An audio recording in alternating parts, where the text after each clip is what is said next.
Irmãos, abramos nossas Bíblias no Salmo 45. Vamos ler inicialmente apenas a sua epígrafe. Ao mestre de canto, segundo a melodia, os lírios dos filhos de Coré. Salmo didático, cântico de amor. Conforme temos visto desde o primeiro dia, essa série de salmos, 13 salmos no texto original, 14 na nossa Bíblia, numerada como é, apresentam para nós o caminho da experiência espiritual. O primeiro passo, como vimos no Salmo 32, é aquele que diz respeito à convicção de pecado, ao arrependimento, à confissão do pecado e a justificação. Então atrelamos o Salmo 51 ao Salmo 32, porque eles são inseparáveis. Embora o Salmo 51 não seja um dos masquil, ou um salmo didático, mas é claro, pertence ao mesmo contexto. Qual é o nosso interesse e a carga do nosso coração, que com a ajuda do Senhor concluiremos agora? É buscarmos compreender, e por isso vamos até o Salmo 45, para esse tempo de conferência que temos, esses primeiros passos do caminho da experiência espiritual. Se seguirmos avante com os outros salmos sequentes, o próximo aqui seria o Salmo 52, próximo masquil, até o Salmo 55, uma série de 4 salmos. Então nós veremos que o assunto da batalha espiritual, incluindo o aspecto corporativo desse assunto, se acentua. Nós vamos ver um clamor ligado à cidade de Deus, Jerusalém no caso, que se refere ao testemunho do Senhor. Nós vamos ver o salmista clamando pelos inimigos, clamando ao Senhor com relação aos inimigos do testemunho do Senhor. Então o assunto da batalha espiritual vai se desenvolvendo à medida que os salmos vão se desenrolando. O Salmo 45, como falamos ontem, de alguma maneira ele é um centro entre todos os salmos didáticos. E o motivo é que os salmos anteriores conduziram como a um clímax ao Salmo 45. E tudo o mais que é descrito nos salmos didáticos tem como referência o Salmo 45. Então nós estamos, podemos dizer, aí no centro de todos os chamados masquil. E por que o centro? Porque o Salmo 45 é o salmo da exaltação das belezas, riquezas e centralidade de Cristo. Queridos irmãos, toda a obra do Espírito Santo em nossas vidas tem um só alvo. O Espírito Santo não é uma bateria celestial onde nós plugamos a nossa tomada. O Espírito Santo tem um ministério. Ele há de receber o que é meu e vou-lo-á de anunciar. Ele, disse o Senhor Jesus, me glorificará. O Espírito Santo tem um ministério como de holofotes. Se há qualquer edifício, monumento nessa cidade, comemorativo, para que ele seja iluminado, aqueles holofotes então são embutidos. E a finalidade deles não é serem examinados, não é serem vistos. Em grande parte dos casos, eles estão da terra para baixo. É feito um buraco e ali se coloca o holofote. De dia nada se vê. À noite nada se veria a respeito dessa estátua, desse monumento que quer ser iluminado, se não houvesse o trabalho dos holofotes. Em figura, esse é o ministério do Espírito Santo. Toda luz que o Espírito Santo lança, ele não lança sobre suas obras. Assim como Eliezer, quando buscou Rebeca, nem mesmo disse a ela o seu nome. Ele disse: eu sou um servo de Abraão. E o meu Senhor é muito rico e deu ao seu Filho tudo o que ele possui.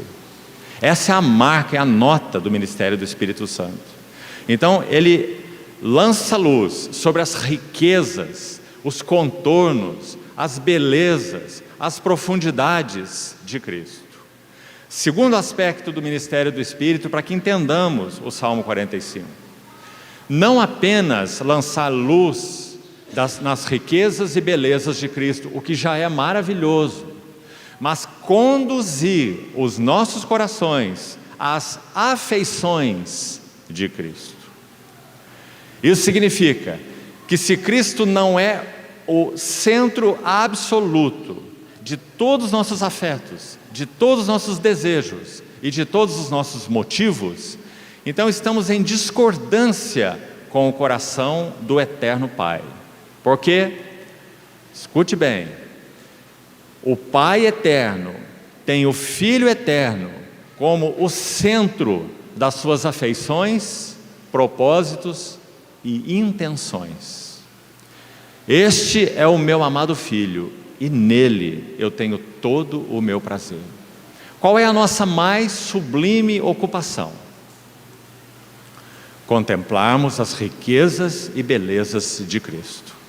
Isso parece místico ou monástico para você, irmão? O pecado, por natureza, nos tornou ativistas. E parece que quando cremos no Senhor Jesus, achamos que somos funcionários celestiais. Maria de Betânia é o máximo exemplo nas Escrituras do que significa derramar-se aos pés do Senhor Jesus.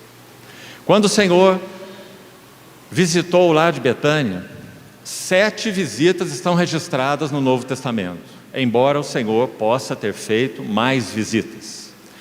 A primeira visita do Senhor a Betânia, o lar que ele amava, aos 3, Maria, Marta e Lázaro. E os 3 são muito importantes, porque representam aspectos distintos da igreja. Marta, segundo a palavra de Lucas 10, 38 a 42, estava agitada com muitos serviços. Você viu? Agitada com muitos serviços. Maria quedava-se assentada aos pés do Senhor. Marta chega até mesmo a repreender o nosso Senhor Jesus, porque as palavras dela são repreensivas. Ela diz ao Senhor: não te importas? O que você acha dessa palavra de Marta para o Senhor? O Senhor está falando sua palavra, seus discípulos estão ouvindo, sua irmã Maria está sentada e ela está preocupada com os serviços. Então, inquieta, percebendo que sua irmã não se dispõe a ajudá-la, por um motivo específico, que nós sabemos qual é, não era a hora de ajuda nenhuma e nem de serviço nenhum. Então ela diz ao seu Senhor: não te importas que eu fique aqui a servir sozinha? Que te parece essa frase? É como se Marta dissesse: Senhor, o Senhor não está examinando o contexto todo? Aqui tem 12 homens e mais o Senhor 13 bocas para alimentar, e a minha irmã está sentada e eu servindo sozinho. Então o Senhor disse a ela: Marta, Marta, andas inquieta e preocupada com muitas coisas, uma só coisa te é necessária. Tua irmã escolheu, literalmente, a boa porção, e esta nunca lhe será tirada. O que o Senhor está ensinando? Não está ensinando que o serviço é desnecessário, mas está ensinando que o serviço pode estar desajustado. E está ensinando que a devoção sempre virá antes da diaconia. Nunca a diaconia é a palavra grega mais geral para ministério, serviço. Nunca a diaconia poderá vir antes da devoção. Esse é o grande ensino. Então não coloque uma coisa contra a outra, porque o Senhor não fez. Ele não colocou serviço contra devoção e nem devoção contra serviço. Ele colocou devoção na base e diaconia na consequência, no prolongamento. Então esse é o lar de Betânia. E Lázaro? Lázaro é aquele a quem o Senhor amava, o teu amigo. Então no lar de Betânia nós temos essa maravilhosa expressão do que significa a igreja e o que Deus busca na igreja. O que Ele busca? Primeiro lugar, ouvidos que o ouvem. Lembre-se de novo de Isaías 50, verso 4, Cântico do servo. O Senhor Deus me deu língua de eruditos para que eu saiba dizer boa palavra ao cansado. Qual era a fonte dessa língua hábil? Língua de discípulos, língua de eruditos. Qual era a fonte? Ele me desperta todas as manhãs. Desperta-me o ouvido para que eu ouça como os discípulos. Isso é Maria e Marta. Língua de eruditos, Marta. Ouvido de eruditos, Maria. Então Maria, na primeira visita, quedava-se aos pés do Senhor, porque ela estava ocupada primeiro com o que deve ser primeiro, a boa porção. Na segunda visita, Lázaro está no túmulo, João 11. E o Senhor se demora, você conhece a história, então finalmente parte para Betânia. Quando ele chega lá, Lázaro já está sepultado. O que acontece com Marta? Um diálogo teológico entre Marta e o Senhor. Se o Senhor estivesse aqui, o meu irmão não teria morrido. Aí o Senhor replica a Marta, ela diz, eu sei que ele vai ressuscitar na ressurreição do último dia. Ela cria no Jesus de ontem, que deveria estar lá ontem para livrá-los da morte do irmão, e do Jesus do último dia, que ressuscitará Lázaro no último dia. Marta ainda não havia tocado com realidade aquele que disse a ela ali mesmo nesse contexto: eu sou a ressurreição e a vida. Então depois desse diálogo, o que acontece? Maria está lá lamentando o seu irmão morto, e então ela ouve a notícia que Jesus entrou na aldeia de Betânia. O que ela faz? Ela vai em direção ao Senhor. O que ela fala? Nada. Ela se lança aos pés do Senhor. Pés do Senhor, na primeira visita. Quedava-se assentada aos pés do Senhor. Aliás, 7 vezes Lucas menciona pés do Senhor. Busque onde eles estão e veja o que eles significam. Pés do Senhor, primeira visita. Segunda visita, Maria lança-se aos pés do Senhor. Terceira visita, João 12, Maria unge a cabeça e os pés do Senhor, nos relatos combinados de Mateus, Marcos e João, onde estão relatados. Nesse evento, em João 12, ou este evento, contém a chave da compreensão do Salmo 45. Iremos entrar até onde for possível no Salmo 45, daqui a uns minutos, e nós vamos ver uma impressionante palavrazinha, um pronome, e suas versões: tu, teu, tuas, teus, tua. Teu, tu, tuas, tuas, teus, por todo o salmo. O que isso significa? É um salmo que foca a beleza, a glória, a sublimidade do Rei. De boas palavras transborda o meu coração. Ao Rei entrego, consagro o que compus. A minha língua é uma pena de um habilidoso escriba ou escritor. Isso é verso 1 e 2. E no 3 você tem o primeiro tu. Tu és o mais formoso dos filhos dos homens. Quando Maria quebra aquele vaso de alabastro, o vaso em si já era valioso.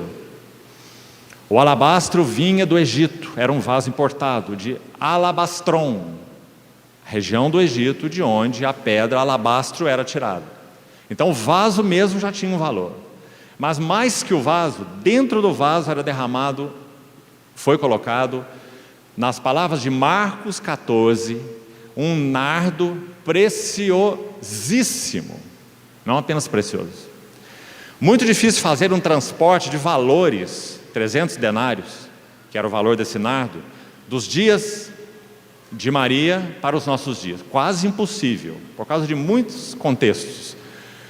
Mas os que se aventuram a fazer, nos sugerem que 300 denários, que eram 300 dias de trabalho de um jornalista, ou jornaleiro, como é chamado, alguém que faz uma jornada, um diarista, nos tempos de Maria, 300 dias de trabalho de um jornaleiro comum equivaleriam hoje, fazendo o transporte, é claro, de contexto para contexto, algo em torno de R$10.000. Podemos dizer que para uma família simples, como a família de Betânia, isso era uma pequena fortuna.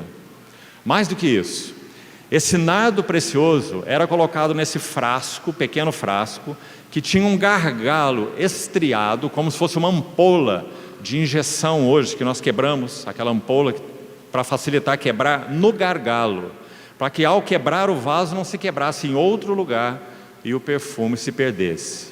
Então esse vaso era estriado no seu gargalo e era quebrado na noite de núpcias, porque era como um dom precioso que aquela mulher virgem iria guardar seguro para a sua noite de núpcias. Então o que Maria fez? Ali está o seu Senhor. João 12 inicia assim: 6 dias antes da Páscoa. Sabe o que os discípulos estavam fazendo em torno desse tempo? Disputando quem se assentaria do lado direito e do lado esquerdo do Senhor na glória. Sabe o que diz Lucas 18? Que o Senhor falou com eles a última vez sobre a cruz, explicitamente. Ele só falou explicitamente 3 vezes sobre a cruz, a partir do monte da transfiguração. Os primeiros 3 anos, ou na verdade 2 anos e meio com os discípulos, ele nada falou diretamente sobre a cruz. Mas a partir do monte Hermon, a transfiguração, até o Calvário, ele falou 3 vezes claramente: o Filho do Homem há de ser entregue e há de ser crucificado, o matarão, mas ressuscitará no último dia. Então, quanto aos discípulos, Lucas 18 vai dizer assim: porém, os seus discípulos nada compreendiam acerca dessas coisas.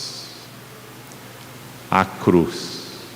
Mas irmãos, talvez particularmente irmãs, mas é claro que isso aplica a todos nós. Maria foi a única entre todos que compreendeu a angústia do coração do Senhor Jesus. E o que ela faz? Não pronuncia uma palavra sequer. Ela vai ao seu esconderijo e traz o seu frasco e quebra o frasco de alabastro e unge a cabeça e os pés do Senhor Jesus. Quando ela quebra esse vaso, ela está dizendo: Senhor, para mim, Tu és o mais formoso dos filhos dos homens. Dos Teus lábios se extravasou a graça. Tu és a preciosidade. Quando ela unge a cabeça do Senhor, o que ela está dizendo? Senhor, Tu és minha cabeça. Quando ela unge os pés, pés que ela conhecia tão bem, o que ela está dizendo? Senhor, eu sou Tua escrava, Tua serva. Assim como Ruth descobriu os pés de Boaz, quando ele estava deitado naquele monte de grãos. Quando ela descobre seus pés, Ruth capítulo 3, é dito que então Boaz se levanta e mostra o seu rosto a ela. Se mantivermos nossa posição de escravos aos pés do Senhor Jesus, verdadeiramente, nunca deixaremos de ver o seu rosto. E então Maria finalmente seca os pés do Senhor com os seus cabelos. 1 Coríntios 11 diz que o cabelo é uma glória da mulher. Por isso o significado espiritual do uso do véu, cobrindo a glória pessoal. Maria toma a sua glória pessoal e coloca aos pés do Senhor Jesus. O que ela está dizendo? Só Tu és digno de toda a glória. Ainda, era como se Maria dissesse: meu Senhor, quebro esse vaso e Te unjo agora, porque quando estiveres morto, não poderás mais saber do meu amor por ti. E o que o Senhor fez diante desse ato, escute bem, foi a única vez que o nosso Senhor disse isso. Onde o Evangelho for pregado em todo o mundo, será contado o que ela fez, para a memória sua. O que o Senhor quer dizer com isso? Quando nós pregamos o Evangelho, nós nem nos lembramos da história de Maria, e nem falamos dela. Não há nenhum problema, porque não é o fato, a história em si. O que o Senhor quis dizer? O Senhor quis dizer que o objetivo do Evangelho e da pregação do Evangelho é um só: é levar todos os que recebem a mensagem do Evangelho a serem cativos dos pés do Senhor Jesus, seus escravos por amor. Não há outro objetivo no Evangelho. O Evangelho não nos contrata como funcionários celestiais para fazer isso ou fazer aquilo ou fazer aquilo. Tudo que pela graça de Deus somos chamados a fazer tem que ser fruto da sublime devoção. O nosso lugar mais alto realmente é aos pés do Senhor. E a nossa mais sublime ocupação é contemplarmos as belezas do Senhor. Uma coisa eu peço ao Senhor, uma, não duas, não três, e eu a buscarei, que eu possa morar na casa do Senhor todos os dias da minha vida, para contemplar a beleza do Senhor e meditar no seu tempo. Queridos irmãos, toda diaconia, todo ministério tem que ser fruto de devoção. Do contrário, é espúrio, é alma em ação, energia da carne. Então aí está o maravilhoso Salmo 51. Graças ao Senhor, Ele é um masquil. Nunca se esqueça disso. Nós estamos aqui preocupados com erudição, estamos preocupados com o caminho da experiência espiritual. E aí estão os salmos especialmente selecionados. Não é um acaso, é o Espírito Santo dizendo: este salmo vai te ensinar. Masquil, salmo didático. Você quer aprender, você quer ouvir, você quer saber qual é o meu caminho para o crescimento na experiência espiritual? Então, veja, Salmo 32, já falamos tanto, e junto com o Salmo 51. Salmo 42, a alma agora é levada à cruz. Um senso apenas senso de abandono. Ó Deus, tu te esquecestes de mim. Porque estás abatido, ó minha alma? Os homens cavalgam sobre minha cabeça, fogo e água. Então, espera em Deus, pois ainda o louvarei. Envia luz e verdade para que me guiem e me levem ao teu santo monte e aos teus tabernáculos. Salmo 43. Então eu irei ao altar de Deus, que é a minha grande alegria. Os irmãos veem a didática do Espírito Santo? Nossa alma é mestiça. Quanto nós achamos que tem fonte espiritual e tem fonte puramente natural, alma. Então a palavra de Deus é viva e eficaz. Falamos ontem à noite o trabalho da cruz. E ela vai penetrar para dividir a alma do espírito. Do contrário, nunca poderemos viver vidas agradáveis a Deus. Nós iremos suar, iremos trabalhar, e nosso trabalho será infrutífero. Então, que lindas lições do Salmo 42 e 43 vimos ontem. E não estudamos o Salmo 44, porque entendo do Senhor que devemos ir para o Salmo 45, porque é o último passo que daremos nessa manhã. Então, este é o Salmo que de alguma forma é o centro de todos os salmos didáticos, porque ele vai enunciar para nós as riquezas, glórias e belezas de Cristo. Então vamos lá seguir com ele.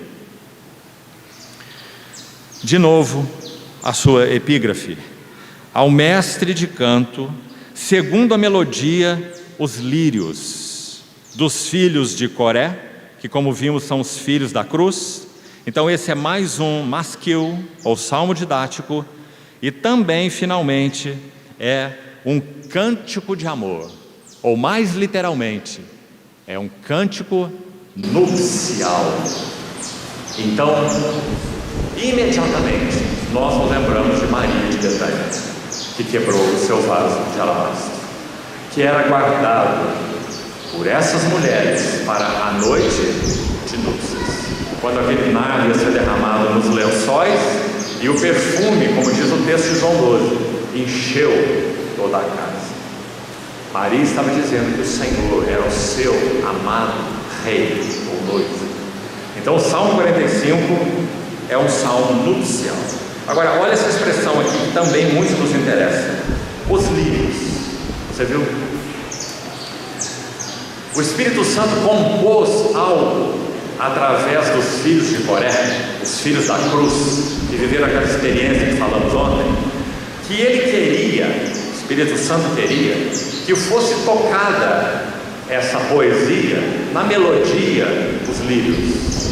Agora, os eruditos vão nos dizer que essa palavra, os lírios, ela é uma palavra um tanto misteriosa, porque pode se referir a duas coisas, ou talvez as duas ao mesmo tempo. Então, primeiro, lírios mesmo, como está aí. Se você tem alguma versão que traz a palavra hebraica, e algumas versões em português trazem, você vai ver a palavra Shoshanim. Alguns dos irmãos certamente terão aí nas suas Bíblias. Esse im no hebraico faz plural. Shoshan é lírio, Shoshanim é lírios. Então essa é a melodia, Shoshanim, lírios. Mas também os eruditos vão nos dizer que esse nome, Shoshanim, pode significar não somente lírios, a flor lírio, mas pode significar trombetas.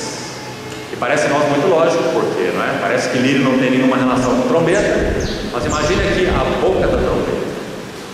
A boca da trombeta, a boca do lírio e a boca da trombeta são quase idênticos. Então alguns traduzem as trombetas, outros os lírios, Shoshanim. Mas o que nos importa? Vamos ao livro de Cantares e vamos ver qual é o significado, segundo a Bíblia, a aplicação que o Espírito Santo faz dessa flor, os lírios. E o que tem a ver com a nossa história com o Senhor?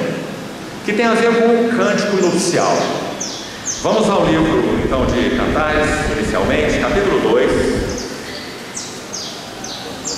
Você sabe que esse é o cântico de amor, livro de Cantares, noivo e a noiva, um livro nupcial. O capítulo 2 diz assim: eu sou a rosa de Saron. Em algumas versões, essa frase, esse verso 1, confira na sua Bíblia, do capítulo 2, Cantares, faz parte de uma fala da esposa. Está incluído aí no trecho que se refere à esposa, mas não é o caso. A voz da esposa termina no verso 17. Então ela diz: como és formoso, olha o verso 16, amado meu, como és amável, o nosso leito de viçosas folhas, as traves da nossa casa são de cedro, e os seus caibros de cipreste. Aqui termina a fala da noiva. E a fala do noivo começa aqui: eu sou a rosa de Saron. Não é a noiva que está dizendo isso, é o noivo. Ele é quem é a rosa de Saron. E o lírio, aí está o lírio dos vales. Verso 2. Agora o esposo então segue falando à esposa: qual lírio entre os espinhos, tal é a minha querida. No original, companheira, porque é idônea, compatível com ele. Tal é a minha companheira entre as donzelas. O que nós estamos vendo ali já? Duas menções de lírios. Eu sou o lírio dos vales, esse é o noivo.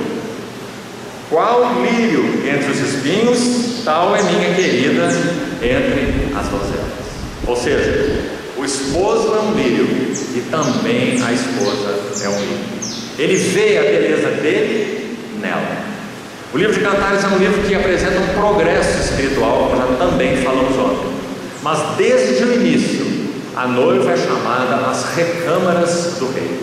Lá no início mesmo do livro de Cantares, no capítulo 1 ainda, é dito no verso 4, uma voz da noiva: leva-me após ti.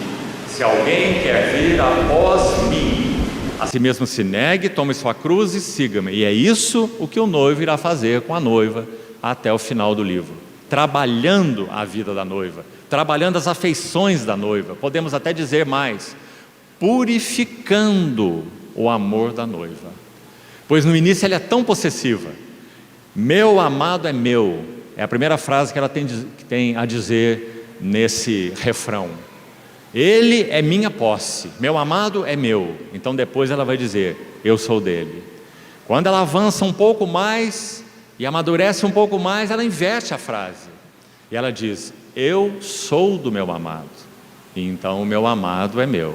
E quando ela amadurece mais ainda no capítulo 7, também citamos ontem, ela vai dizer, não meu amado é meu. Ela repete de novo, eu sou do meu amado. Porque o possuidor é ele, o possuidor não sou eu. Eu sou do meu amado e ele tem em mim o seu prazer. Ou ele se estica atrás de mim, como falamos ontem. Então que maravilhoso caminho de maturidade. Mas olha como o livro já começa. O noivo é um lírio, a noiva é um lírio.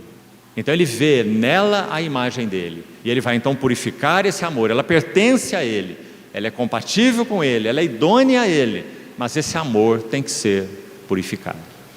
Lírios. Veja ainda no capítulo 5, mais uma menção interessante. Cantares 5,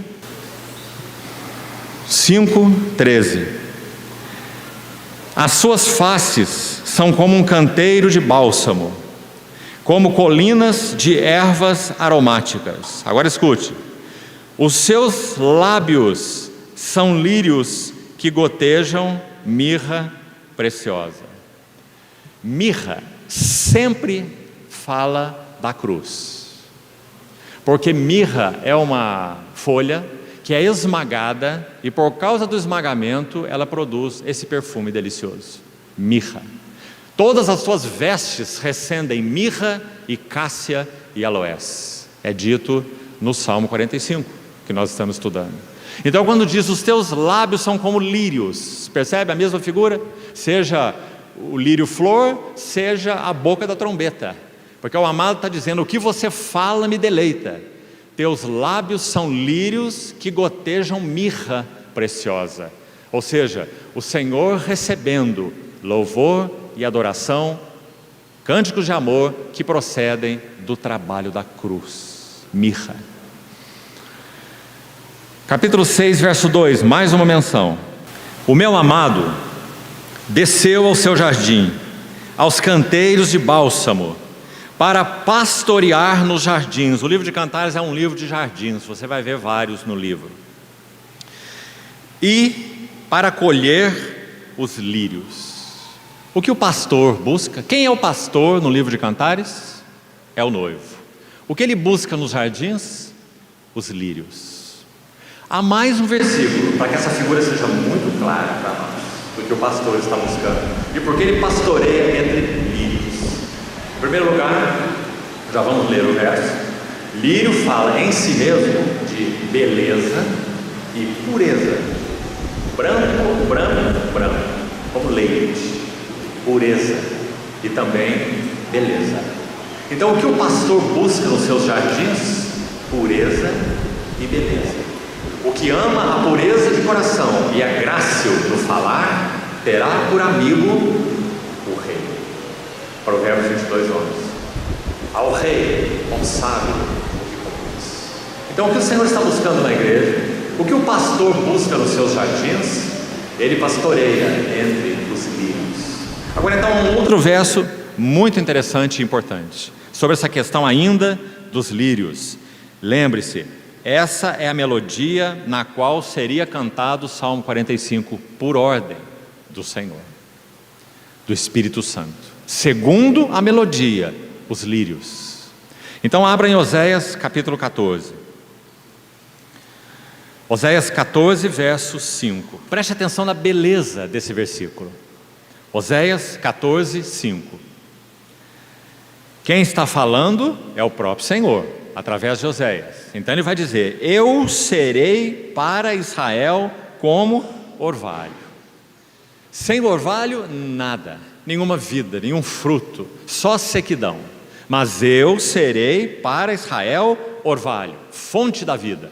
Como falamos ontem, é o orvalho do Hermon que é a fonte de vida de Israel. Sem o Hermon, Israel seria todo um Negev, nada.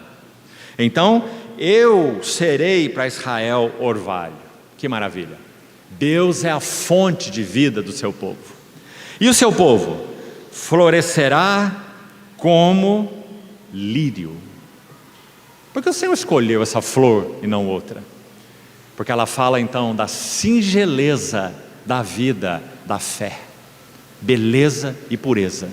Mas olha aqui uma planta, olhe com atenção, que não existe nos registros botânicos, porque ela floresce como lírio, mas lança raízes como cedro do Líbano. Não é maravilhoso, irmão? Esse versículo é uma metáfora sobre a vida da fé. Olhando o cristão por fora, o que você vê? Uma simples, frágil e despretensiosa vida de fé.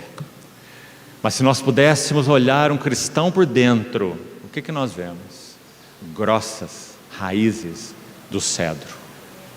Nós colhemos um alface em 30 dias, porque suas raízes são desse tamanho.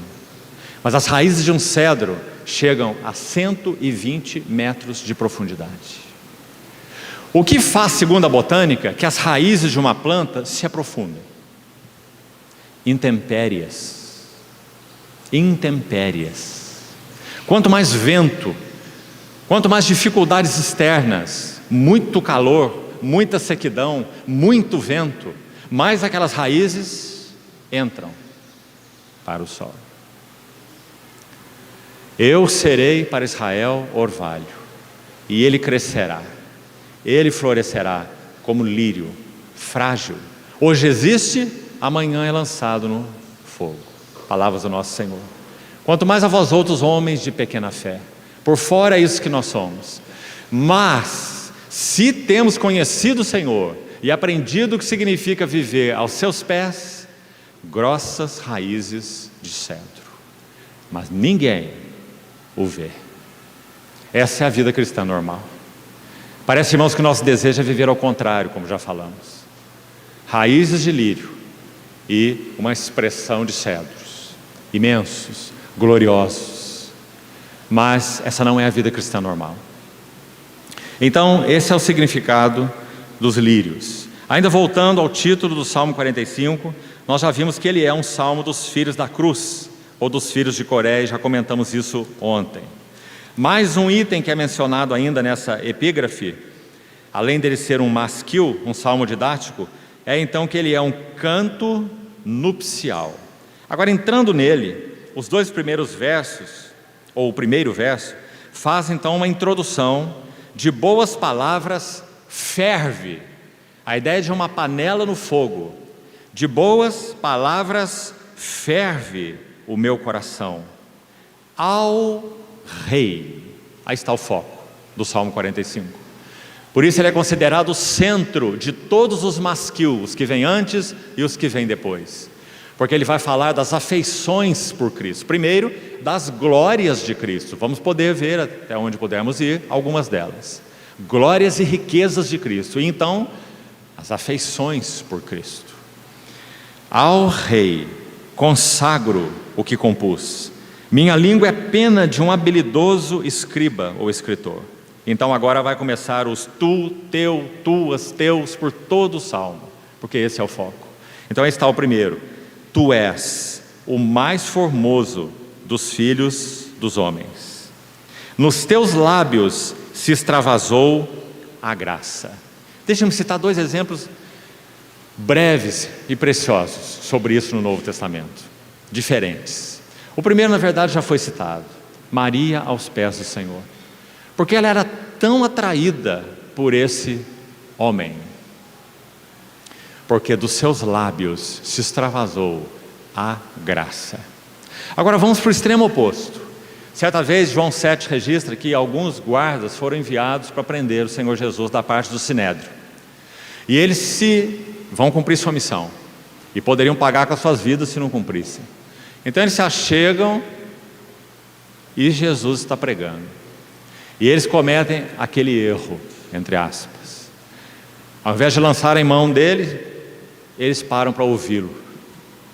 E vão ouvindo e ouvindo e ouvindo. E então viram as costas e voltam para as autoridades. E as autoridades dizem: onde está o homem? Não cumpriram sua missão? E eles disseram: ninguém jamais falou como este homem. Dos teus lábios, lírios, trombetas, dos teus lábios se extravasou a graça. Não se extravasou graça, mas se extravasou a graça. Compreendeu a diferença? Porque toda a graça está unicamente nele. O Verbo se fez carne e habitou entre nós, cheio de graça e de verdade. E vimos a sua glória, glória como do unigênito do Pai. Então, esse é o verso 2. Por isso, parte final do verso 2, Deus te abençoou para sempre.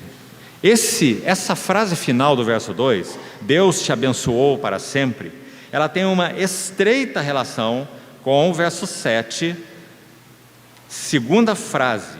Por isso Deus, o teu Deus, te ungiu com o óleo de alegria, como a nenhum dos teus companheiros.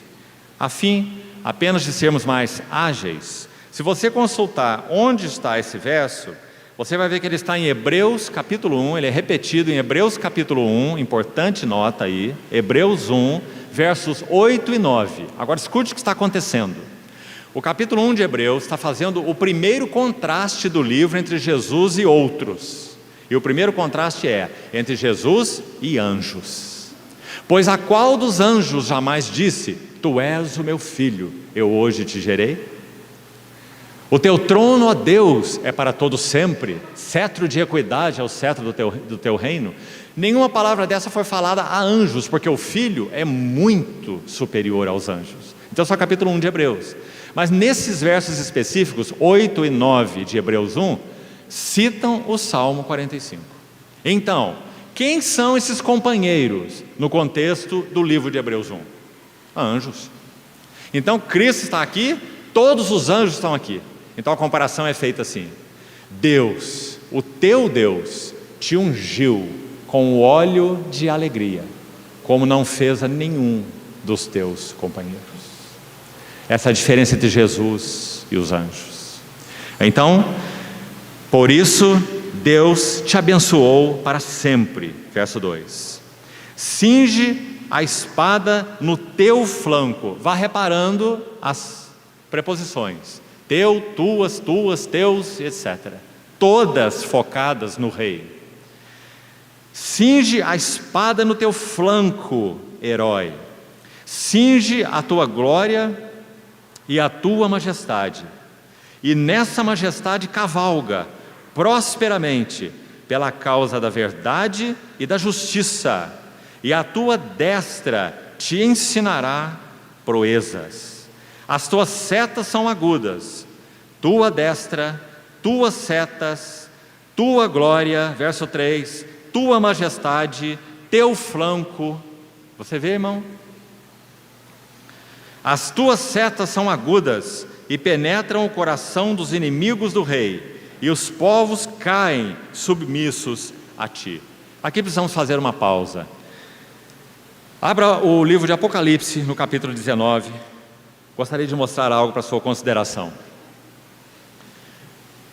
Nós podemos dividir esse Apocalipse 19 em duas grandes partes. O que nos interessa aqui são duas notas, ilustrando o Salmo 45. Primeira nota: Apocalipse 19, de 1 a 10, tem a ver com a ceia das bodas do Cordeiro. O capítulo 19 vai registrar duas ceias. Uma ceia é nupcial. Então é um texto que você deve conhecer bem, a partir do verso 6, aquela voz que diz: aleluia, reina o Senhor nosso Deus, o Todo-Poderoso, alegremo-nos, exultemos, demos-lhe a glória, porque são chegadas as bodas do Cordeiro, cuja esposa a si mesma já se ataviou. Claro que essa voz no tempo ainda não se cumpriu, claro que é uma voz profética, claro que será cumprida na segunda vinda do nosso Senhor Jesus, aguardamos por essa bendita hora. E o verso 8 diz: pois lhe foi dado vestir-se de linho finíssimo, resplandecente e puro. Ora, esse linho finíssimo são os atos que acompanham os santos, as obras da fé no Espírito, atos de justiça dos santos. E então nós temos o verso 9, a frase que nos interessa está ali: bem-aventurados aqueles que são chamados à ceia das bodas do Cordeiro. Primeira ceia, nupcial, amor, gozo, alegria. Segunda ceia, verso 17. Para entendê-la, é melhor lermos desde o verso 11. Vi o céu aberto, e eis um cavalo branco, e o seu cavaleiro se chama Fiel e Verdadeiro, e julga e peleja com justiça. Vamos lembrar o que lemos no Salmo 45? Verso 3. Cinge a espada no teu flanco, herói. Cinge a tua glória e a tua majestade, e nessa majestade cavalga prosperamente, pela causa da verdade e da justiça. Preste atenção. E a tua destra te ensinará proezas, tuas setas são agudas e penetram o coração dos inimigos do rei, e os povos caem submissos a ti. Agora vamos ler Apocalipse, o que irá acontecer conforme João já ouviu. Verso 12, Apocalipse 19, 12. Os seus olhos são como chama de fogo, na sua cabeça há muitos diademas, e tem um nome escrito que ninguém conhece senão Ele mesmo. Amados irmãos, o Senhor é registrado nos Evangelhos como tendo uma coroa que contém muitos espinhos, porque Ele é o Cordeiro de Deus que tirou o pecado do mundo. Mas o Senhor é registrado por João no Apocalipse com uma coroa que contém muitos diademas, porque Ele é o Rei dos reis e o Senhor dos senhores. Então é esse que João aqui descreve. Verso 13: vestido com um manto tinto de sangue, e o seu nome se chama o Verbo de Deus. Seguiam-no os exércitos que há no céu, montado em cavalos brancos, com vestiduras de linho finíssimo, branco e puro. Escute: sai da sua boca uma espada afiada, para com ela ferir as nações. Cinge a espada no teu flanco, herói, e nessa majestade cavalga prosperamente pela causa da justiça e da verdade. O que acontece na sequência? Ele mesmo as regerá com cetro de ferro. E pessoalmente, quando Nosso Senhor é narrado nos Evangelhos, o que colocaram nas suas mãos? Um caniço de bambu, para zombar dele: salve o rei dos judeus, e um manto escarlate e uma coroa de espinhos. João agora o vê no Apocalipse, não com um caniço de bambu com o qual lhe foi zombado, mas João o vê com o cetro de ferro com o qual regerá as nações. Então ele prossegue: pessoalmente pisa o lagar do vinho do furor da ira do Deus Todo-Poderoso. Tem no seu manto e na sua coxa, lembra-se da coxa no salmo que lemos? Cinge a espada no teu flanco, literalmente, coxa. Cinge a espada na tua coxa. Verso 16, Apocalipse 19, 16. Ele tem o nome escrito Rei dos Reis e Senhor dos Senhores. Agora ouça: então vi um anjo posto em pé no sol, e clamou com grande voz, falando a todas as aves que voam pelo meio do céu: vinde, reuni-vos para a grande ceia de Deus. Duas ceias em Apocalipse 19. Uma é a nossa, com Ele, com o Rei. O Rei nos introduziu nas suas recâmaras, a ceia das bodas do Cordeiro, pela qual anelamos. A outra ceia, o cavaleiro, o Verbo de Deus, o Senhor dos senhores, sacou a espada cingida na sua coxa e está exercendo, sim, vingança. Irmãos, nosso Deus não é um Papai Noel celestial. Ele é o Deus justo santo e verdadeiro.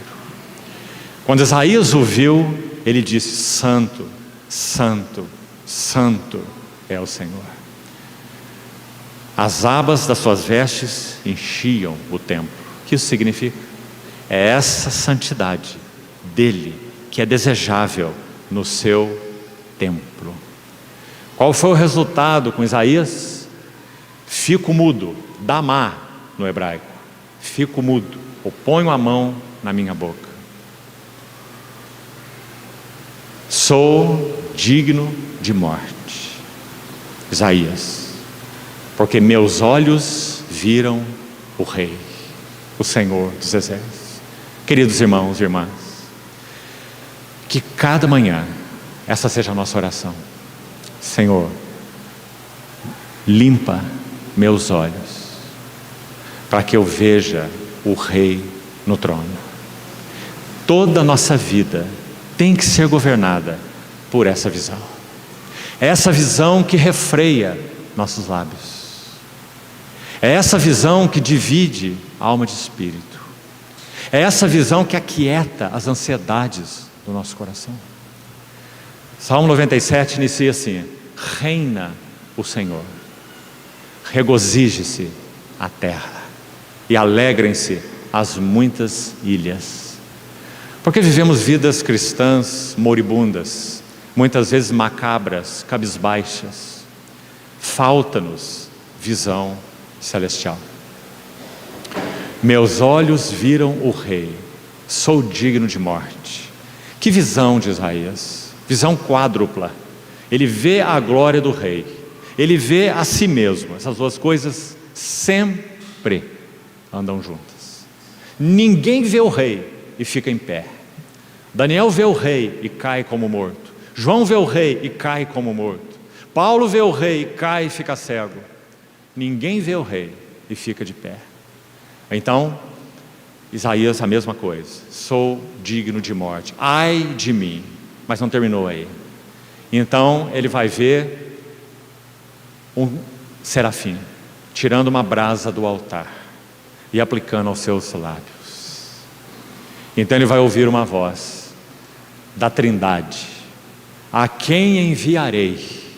E quem há de ir por nós? No plural, o Deus triuno falando com Isaías. O que ele está buscando? O que ele está desejando? Bocas de mensageiros trabalhados pela visão celestial e pela brasa do altar. O que significa a brasa do altar? O que significa o altar? A cruz. Uma brasa foi tirada com uma tenaz do altar e aplicada nos meus lábios. Sabe o que ele tinha para dizer até o capítulo 5? Ai de ti, ai de ti, ai de ti, ai do rico, ai do soberbo, ai daquele. Mas agora é um ai de mim. Miserável homem que eu sou. Mas o assunto não terminou aí.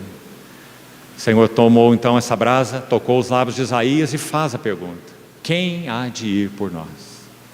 Então ele se apresenta: eis-me aqui, envia-me a mim. Graças ao Senhor. Então, duas ceias em Apocalipse 19. A grande ceia de Deus. O que acontece nela? Vamos ver que tipo de ceia é essa. Olha o contraste dessa ceia com a outra ceia. Para que comais as aves do céu, para que comam carnes de reis, de comandantes, de poderosos, de cavalos, de cavaleiros, carne de todos, de livres, de escravos, de pequenos, de grandes, e vi a besta, os reis da terra com seus exércitos, congregados para pelejarem contra aquele que estava montado no cavalo e contra o seu exército. Mas foi aprisionada, e com ela o falso profeta, e etc, etc. E o verso 21. Os restantes que foram mortos com a espada que saía da sua boca, daquele que estava montado no cavalo, e todas as aves se fartaram das suas carnes. Deus justo, Deus santo. Deus amou o mundo de tal maneira que deu o seu Filho unigênito, para que todo o que nele crê não pereça, mas tenha vida eterna. Lado A. Lado B. Todo aquele que se mantém rebelde contra o Filho não verá a vida, mas sobre ele permanece a ira de Deus. Então a vinda do Senhor Jesus tem duplo sentido. Ele virá como ao amado noivo para as bodas com a sua noiva, mas ele virá como grande cavaleiro, que irá sacar a espada de sua coxa, para que as aves dos céus comam as carnes de todos aqueles que não se renderam a Ele. Esse é o nosso Senhor, e essa é a sua dupla face. Então, voltando ao Salmo 45, verso 6: o teu trono, ó Deus. Que verso importante, porque o rei aclamado nesse masquil é Deus. O teu trono, ó Deus, é para todo sempre, e cetro de equidade é o cetro do teu reino. Amas a justiça e odeias a iniquidade.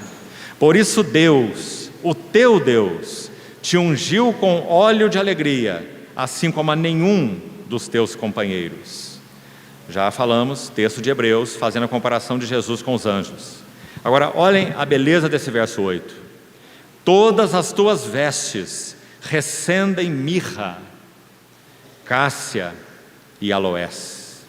De palácios de marfim ressoam instrumentos de cordas que te alegram. Irmãos, tanto a mirra, quanto o aloés, quanto a cássia exalam seus perfumes mediante o massacre. Todas as três. E o marfim unicamente pode ser extraído pela morte do elefante. O que significa? Essa cássia, mirra, aloés, marfim, que ressoam instrumentos de cordas que te alegram, que alegram o rei, todos esses 4 elementos são resultados de um processo de morte. Filhas de reis se encontram entre as damas de honra. À tua direita está a rainha adornada de ouro finíssimo de Ofir. Terminou aqui a primeira sessão. A segunda sessão começa no verso 10. Porque agora, o poeta que fala ao rei, admirando o rei em tudo que nós já vimos, ele vai falar à sua noiva, o que ela é, mas também o que ela deve fazer. Então ele começa com o que ela deve fazer. E veja que maravilhoso, ele apela para as afeições da sua noiva. Então ele diz no verso 10: ouve, filha, e essa filha é a noiva, é a rainha, citada no verso 9. Vê, dá atenção. Qual é a exortação? Esquece o teu povo e a casa do teu pai. Então o rei cobiçará a tua formosura, pois ele é o teu Senhor, inclina-te perante ele. O que está sendo buscado da noiva pelo Espírito Santo, através da voz do poeta, os filhos de Coré? O que está sendo reivindicado da noiva? Um coração integral. Ouve, minha filha, dá atenção, esquece teu povo, esquece a casa de teu pai, então o rei cobiçará a tua formosura. Vamos falar um pouquinho sobre isso, em poucas linhas, temos já pouco tempo. 2 coisas quanto a isso. Esquece teu povo, esquece a casa de teu pai, não confronta com honra o teu pai e tua mãe, porque esse é um mandamento perene para todos nós. E aquele que não tem cuidado dos seus, e em particular da sua própria casa, é pior que o descrente, disse Paulo. Por outro lado, o Senhor Jesus em Mateus capítulo 10 disse assim: aquele que ama seu pai ou sua mãe, seu filho ou sua filha, etc., mais do que a mim, não é digno de mim. Há 4 menções muito significativas desse operar da cruz nas nossas almas nos evangelhos. Mateus 10, 16, Lucas 17 e João 12. Falam do trabalho da cruz nos separando das afeições puramente naturais. Da cruz nos separando da autocompaixão. Da cruz nos separando do amor ao mundo, Lucas 17, lembrai-vos da mulher de Ló. E da cruz nos separando da busca de glória pessoal, quando os gregos queriam ver Jesus. Então, o que significa esquece o teu povo e a casa do teu pai? Significa que o noivo busca em nós primazia das nossas afeições. Ainda uma última palavra sobre esse mesmo ponto. Um texto curioso de Paulo, em 2 Coríntios 5. Não muito bem entendido. Ele diz assim: e assim, que daqui por diante, a ninguém conhecemos mais segundo a carne. E se antes conhecemos a Cristo segundo a carne, agora já não o conhecemos deste modo. Pois se alguém está em Cristo, uma nova criação é. As coisas velhas já passaram, e eis que tudo se fez novo. Como nós podemos entender esse versículo? Que agora, todos nós aqui que cremos em Cristo e que estamos em Cristo, nós a ninguém mais conhecemos segundo a carne. O que isso quer dizer? Acho que podemos explicar assim.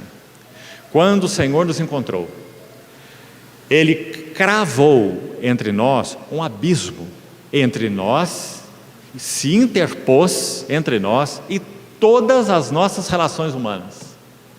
Então, para que as nossas relações humanas tenham valor e tenham significado, elas têm que ser edificadas em Cristo.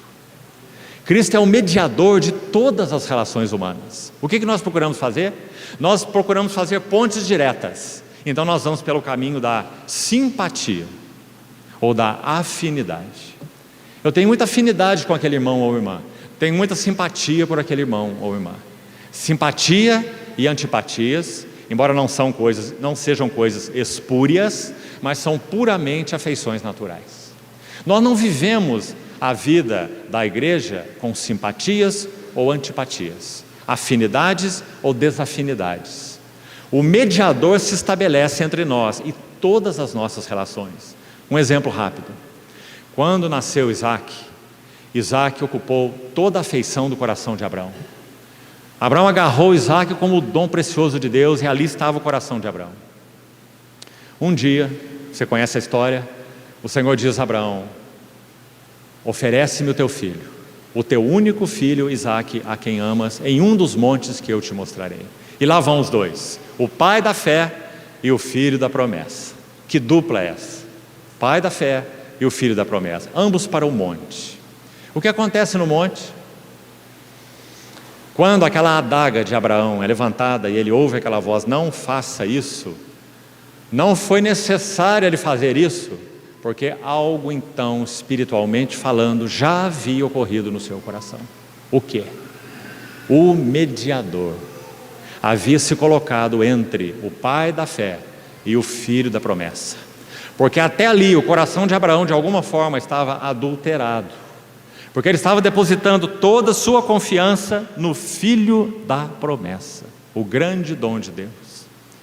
Mas a partir de Moriá, Abraão depositou sua fé não na promessa de Deus, mas no Deus que fez a promessa.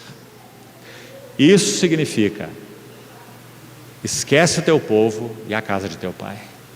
Irmãos, nunca poderíamos viver uma vida conjugal de qualidade se não tivermos uma vida conjugal edificada no mediador. Teríamos no máximo um contrato de boa amizade. Nossas vidas só podem ser edificadas juntas no mediador. Quando as sinagogas foram estabelecidas, muitas maneiras de se congregar foram criadas. Sinagoga dos pedreiros, afinidades. Sinagoga dos carpinteiros, sinagoga dos libertos, sinagoga disso ou sinagoga daquilo. Mas Paulo vai dizer: na igreja de Deus não há grego nem judeu, nem homem nem mulher, nem escravo e nem livre.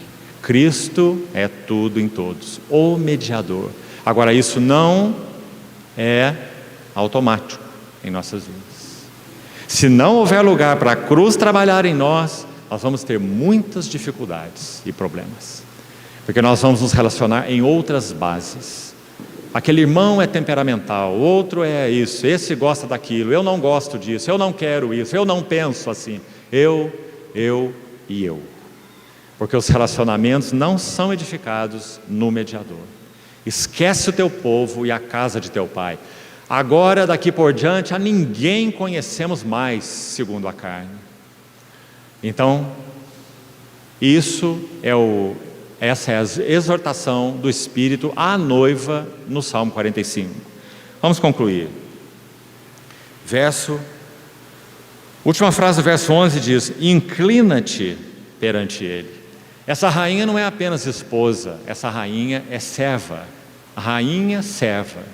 Inclina-te perante ele. A ti virá a filha de Tiro trazendo donativos.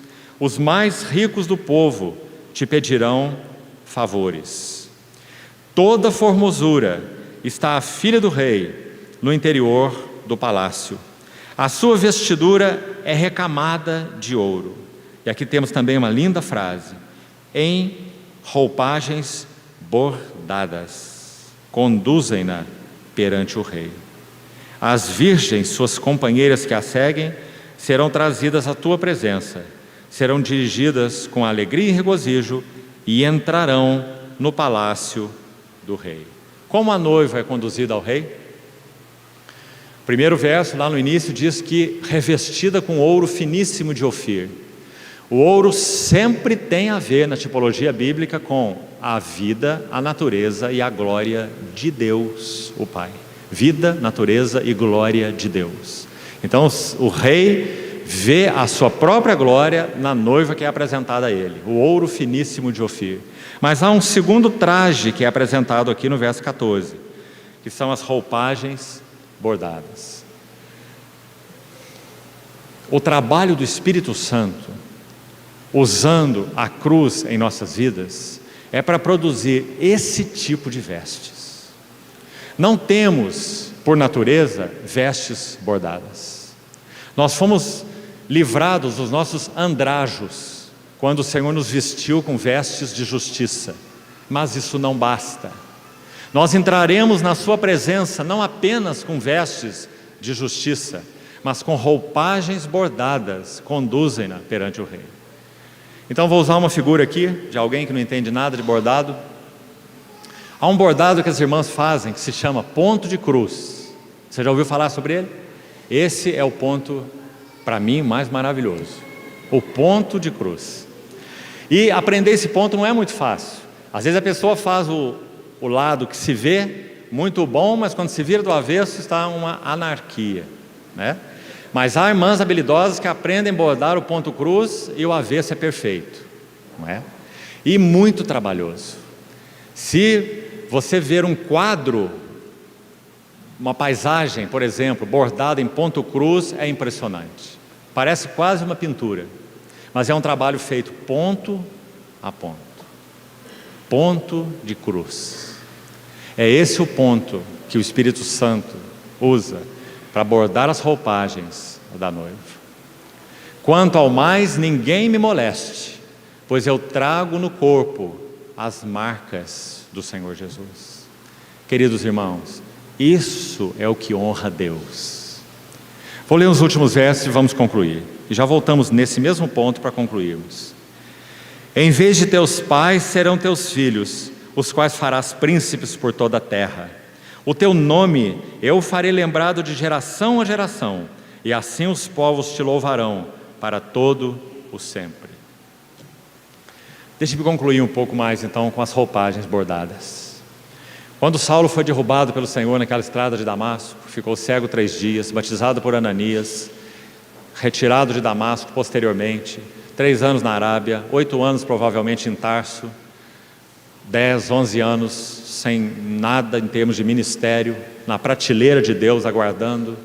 Atos 11 diz que Barnabé foi à procura dele em Tarso. Então Saulo estava lá em Tarso, quieto lá, 10, 11 anos provavelmente.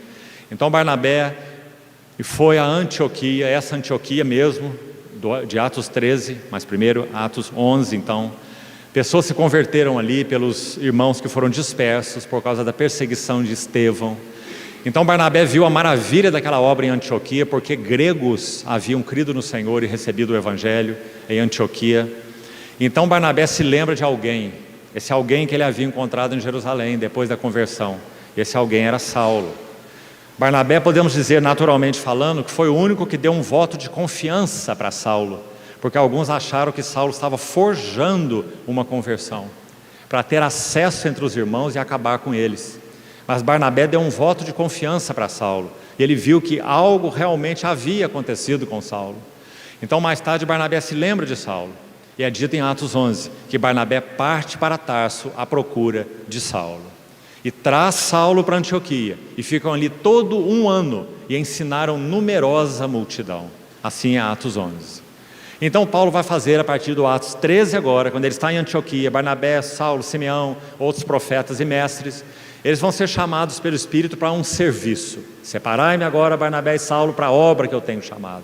Então vai sair Paulo, ainda jovem, 30 e poucos anos, iniciando a sua jornada com o Senhor.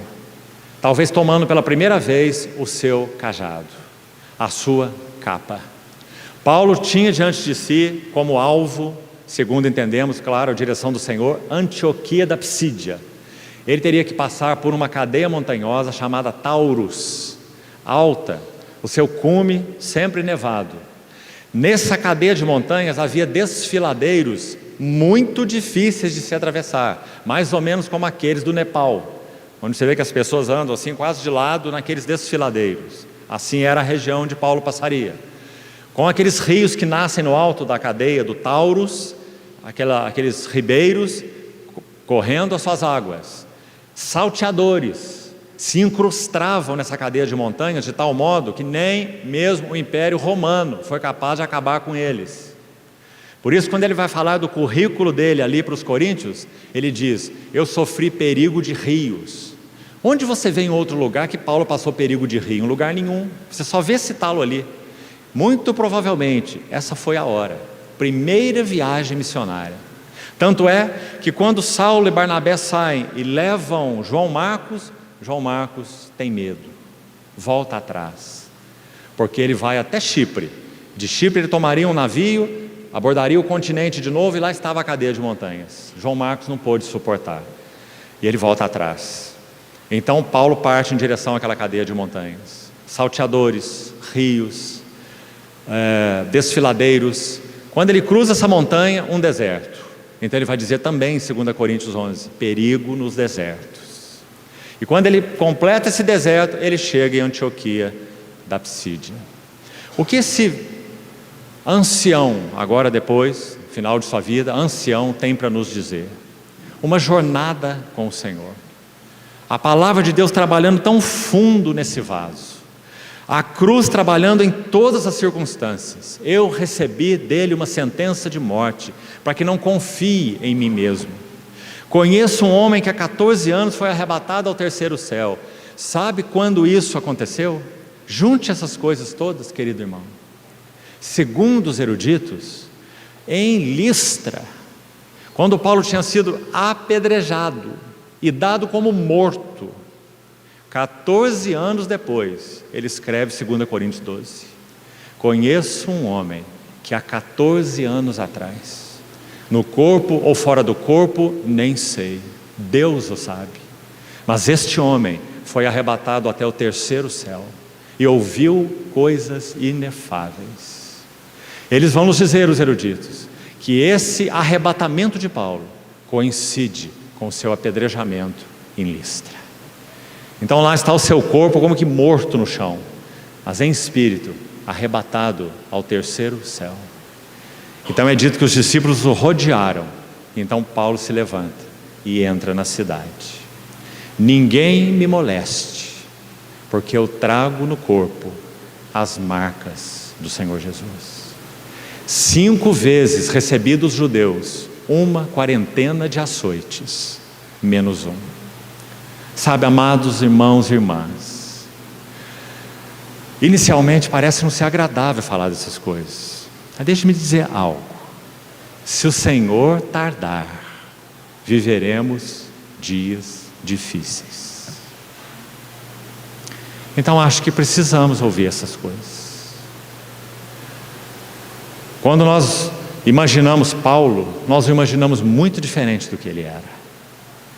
Se Paulo pudesse tirar sua camisa e nos mostrar suas costas, nós íamos ver as costas de um escravo açoitado 5 vezes, com 39 açoites.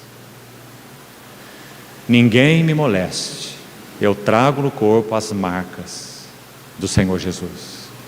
No final da sua vida, o que ele tem para dizer? Aqui vamos terminar. 2 Timóteo 4. Na minha defesa, no meu primeiro julgamento, ninguém foi em minha defesa. Todos me abandonaram. Aí você pensa, um homem amargo, ressentido, cobrando dos irmãos. Escute a próxima frase dele: que isto não seja lhes posto em conta. Paulo aprendeu o que significa viver solitário aos pés do Senhor. Quanto a ti, Timóteo, apressa a vir ter comigo depressa, antes do inverno, e traz a capa, que talvez ele tenha tomado pela primeira vez naquela viagem citada, quando ele teria que atravessar a cadeia do Taurus, com ladrões que nem o Império Romano pôde conquistar. Traz a capa que eu deixei em Troade, e os livros, especialmente os meus pergaminhos, e apressa-te a vir ter comigo antes do inverno. Então, amados irmãos, que nós sejamos claros. Graças, sim, muitas graças a Deus, porque nós temos o Espírito Santo. Como já nos foi lembrado, Ele nunca nos abandonará. É o Espírito de habitação, bendito Consolador.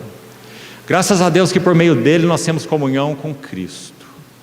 Mas, irmãos, se o Senhor tardar, nós não conseguiremos viver vidas cristãs tão fraquinhas, tão superficiais, tão sobre o muro. Sabe o que Deus, na sua grande misericórdia, tem feito? Parece que há 30 anos atrás, para mais, esse muro no qual os cristãos perambulavam era a grande muralha da China. Você podia até mesmo se acampar em cima do muro, um muro com muito espaço. Você não precisava ter muitas posições. Mas à medida que os dias estão passando, esse muro está ficando tão estreito, que temos que andar com um pé sobre outro pé, se queremos nos equilibrar. Mas não devíamos estar aí. O Senhor tem afinado esse muro, até que se torne insuportável que permaneçamos sobre ele. Nós teremos que saltar de um lado ou de outro lado. Não podeis servir a 2 senhores. Ou irás te aborrecer de um e amar o outro, ou se devotará. Devoção é o que irá nos manter de pé no dia do Senhor. Se devotará de um e desprezará o outro. Não podeis servir a Deus e a Mamon. O que o Espírito busca na noiva? Ouve, filha minha, dá atenção, esquece o teu povo e a casa do teu pai. Então o rei cobiçará. O que o rei cobiça? Coração integral. Qual é a formosura da noiva? O rei cobiçará a tua formosura. Coração integral. Inclina-te perante ele, pois ele é o teu Senhor. Para que então as roupagens bordadas possam ser uma verdade a nosso respeito. Talvez uma das frases mais lindas para se referir aos santos no que concerne a posição deles na terra seja Hebreus 11, que diz deles, homens dos quais o mundo não era digno. Então que o Senhor continue falando assim ao nosso coração, amados irmãos. Esse é o masquil central. Tu és o mais formoso dos filhos dos homens. Que o nosso coração seja atraído pelo nosso Senhor. Que nenhum amor seja maior que Ele. Nenhuma afeição domine os nossos corações. Nada e ninguém. Que sejamos tudo e todo para Ele. Vamos orar.